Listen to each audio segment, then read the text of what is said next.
Halo, shalom adik-adik, apa kabar? Ketemu lagi sama Karya. Kita mau mulai sharing hari ini, tapi sebelumnya kita berdoa dulu yuk. Lipat tangannya, tutup matanya. Bapak yang baik, terima kasih hari ini kami mengucap syukur karena Tuhan baik dalam kehidupan kami. Tuhan terus memelihara hidup kami sampai hari ini.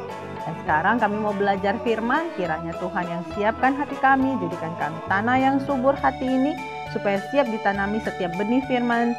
Firman Tuhan boleh bertumbuh di dalam hati kami pun boleh berbuah lebat, dan setiap orang yang merasakan buah dari kami boleh merasakan Tuhan yang luar biasa yang memimpin hidup kami.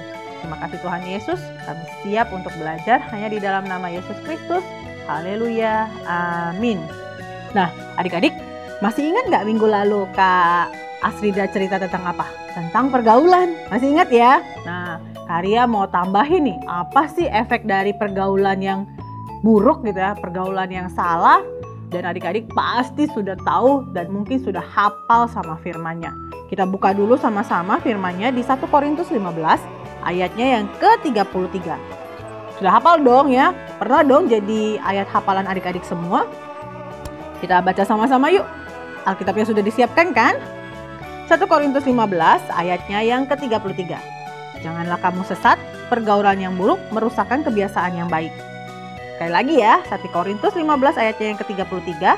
Janganlah kamu sesat, pergaulan yang buruk merusakkan kebiasaan yang baik.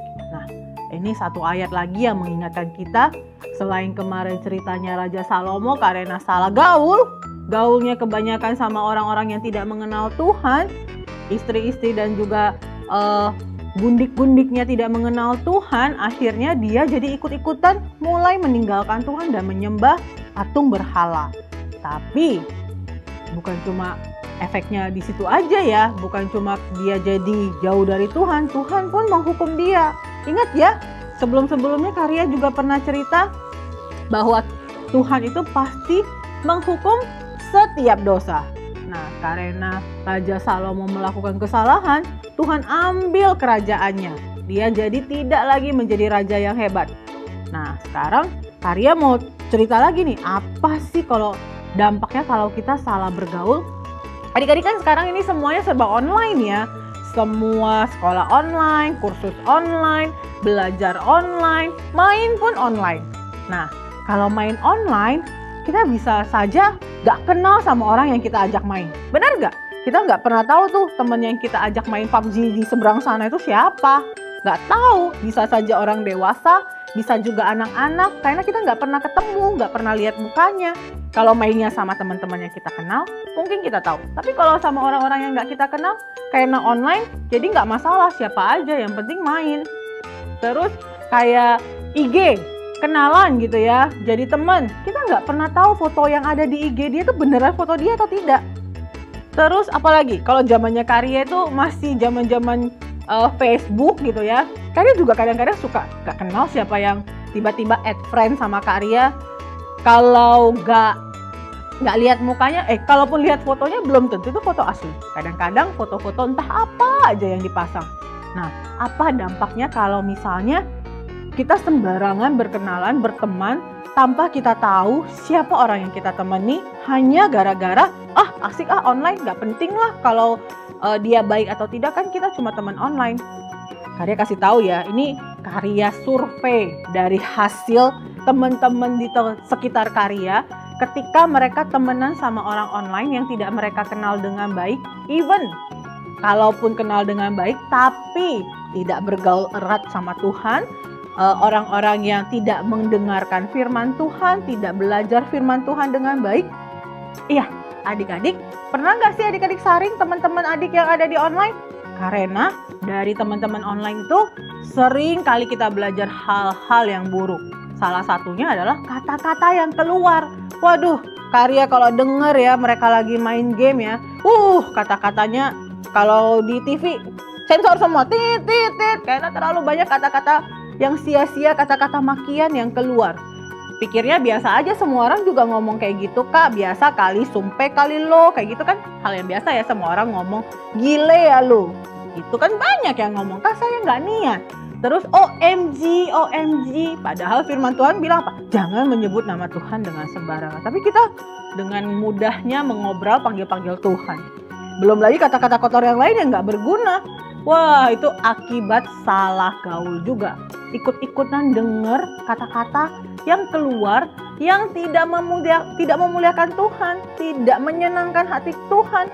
Itu kata-kata manfaatnya apa? Dengan ngatain, sumpah kali lu, terus siapa yang mau kamu sumpahin? Kok kita menyumpahi sembarangan orang? Bukannya kita sudah bilang, kita sudah belajar, harusnya mulut kita dipakai untuk mengeluarkan kata-kata berkat, kata-kata yang menyemangati orang lain. Kenapa jadi kata-kata yang sembarangan, gak berguna, sia-sia? Nah, yuk kita belajar sama-sama, jangan sampai kita terbawa arus hanya gara-gara salah pilih teman, salah bergaul. Di zaman online sekarang, mudah sekali buat kita ikut-ikutan. Keren ya di TikTok kayak gitu gayanya, kata-katanya biar diterima sama banyak orang, biar tampak sama kayak orang-orang keren lainnya, akhirnya ikut-ikutan. Dan akhirnya terjerumus, dan akhirnya makin ke bawah, akhirnya kita tersesat. Jauh, sama seperti firman Tuhan katakan, jangan tersesat, jangan sesat. Kalau kita terbawa, kita jadi tersesat. Sama kayak kamu, kalau jalan, ngikutin arah, tanpa mengerti mau kemana, ngikut aja jalan-jalan, tiba-tiba masuk ke tempat yang, lah saya ada di mana? Saya tersesat. Firman Tuhan sudah ingatkan, jangan kamu sampai sesat. Waduh, efeknya buruk. Jadi saat ini kita mulai pilih-pilih nih, siapa sih teman bergaul saya? Siapa sih teman-teman yang bisa menjadi berkat buat saya? Siapa sih teman-teman yang akan membawa saya semakin dekat kepada Tuhan, bukan tersesat, ngikut-ngikut ke arus-arus yang salah, ngikut-ngikut jadi ikut-ikutan ngomong kata-kata yang gak benar. Yuk, kita pilih-pilih yuk teman-teman, siapa sih yang selalu bilang, kamu hebat, kamu luar biasa, ayo semangat, jangan menyerah, jangan bosan, ayo setia. Yuk, kita pilih siapa sih orang-orang yang selalu ada di samping kita ketika kita sedang kesulitan. Ketika kita sedang kesusahan, dia memberikan kita semangat yang luar biasa, bukan justru mengeluarkan kata-kata yang gak penting, yang membuat kita down, yang membuat kita jauh dari Tuhan. Mari kita cari pergaulan yang benar, yang membuat kita semakin dekat sama Tuhan. Cek aja, kalau misalnya ketika dia ngobrol sama kita, kata-katanya kayak gimana sih? Adakah kata-kata yang gak penting? Adakah kata-kata yang gak memuliakan Tuhan? Adakah kata-kata yang justru tidak sesuai dengan firman Tuhan? Adakah kata-katanya yang kayak kotor gitu ya, yang kok gitu sih, kok gak baik sih yang keluar dari mulutnya? Nah, kalau teman-teman yang seperti itu, kita ingatkan, ayo jaga kata-katanya, jangan mengeluarkan kata-kata yang tidak penting. Karena ingat satu hal lagi, Karya pernah bilang juga bahwa kata-kata anaknya Tuhan berkuasa. Kalau kita bilang sesuatu yang baik, maka akan terjadi yang baik. So, mari belajar, cari teman-teman yang membuat kita semakin dekat sama Tuhan. Cari teman-teman yang mengajarkan kita untuk berkata yang baik. Karena ada satu ayat yang luar biasa banget yang selalu Kak Ria ingat di Matius 12 ayatnya yang ke-35 sampai dengan ke-37. Sama-sama buka yuk. Karya buka dulu.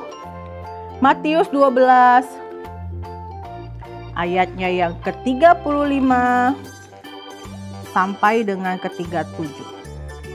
Karya bacain ya.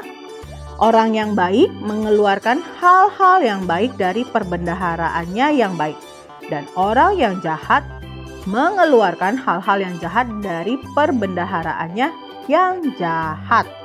Adik-adik itu anak baik apa anak jahat? Karya lanjutin. Tetapi aku berkata kepadamu, setiap kata sia-sia yang diucapkan orang harus dipertanggungjawabkannya pada hari penghakiman. Karena menurut ucapanmu engkau akan dibenarkan, dan menurut ucapanmu pula engkau akan dihukum. Tuh, firman Tuhan sudah bilang, kalau orangnya baik, pasti kata-katanya baik. Karena pada akhirnya nanti pada saat penghakiman ketika Tuhan Yesus tanya, Kamu biasanya ngeluarin kata-kata baik apa kata-kata jahat? Kalau keluarnya kata-kata jahat, berarti bukan di sini, bukan tempatnya sama Tuhan Yesus. Yang jahat kumpul sama yang jahat, yang baik kumpul sama yang baik. Tuhan Yesus baik kan? Kamu baik nggak? Kalau kamu baik berarti kamu kumpul sama Tuhan Yesus dan kata-kata yang keluar pasti juga baik. Jangan keluarkan kata-kata sia-sia. Sampai di sini firman Tuhan karya kembali ingatin sekali lagi, yuk cari pergaulan yang membuat kamu mengeluarkan kata-kata yang baik karena kamu memang anak yang baik. Karena pada akhirnya setiap orang diukur berdasarkan apa yang sudah dia katakan. Kalau kata-katanya buruk, kumpul sama yang buruk. Tapi kalau kata-katanya baik, kumpul sama yang baik. Karena Tuhan kita baik, kita pasti juga akan mengeluarkan kata-kata yang baik. Sampai di sini, kita mau berdoa. Lipat tangannya, tutup matanya. Tuhan Yesus, terima kasih sudah ingatkan kami untuk selalu mengeluarkan perbendaharaan kata yang baik. Kami tidak mau berteman dengan orang-orang yang hanya akan membawa kami semakin tersesat, yang membuat kami jauh dari Tuhan dan akhirnya kata-kata yang buruk yang akan keluar. Kami mau belajar menyaring teman-teman yang baik yang akan membawa kami semakin dekat sama Tuhan. Terima kasih Tuhan Yesus untuk sudah mengingatkan kami lewat firman-Mu hari ini. Ajar kami untuk bukan cuma mendengar, tapi kami mau melakukannya dalam kehidupan kami sehingga makin hari kami makin serupa dengan Kristus. Terima kasih Tuhan Yesus, kami berdoa dan mengucap syukur hanya di dalam nama-Mu. Haleluya, amin. Sampai di sini, sampai ketemu lagi di minggu-minggu berikutnya. Tuhan Yesus memberkati. Dadah!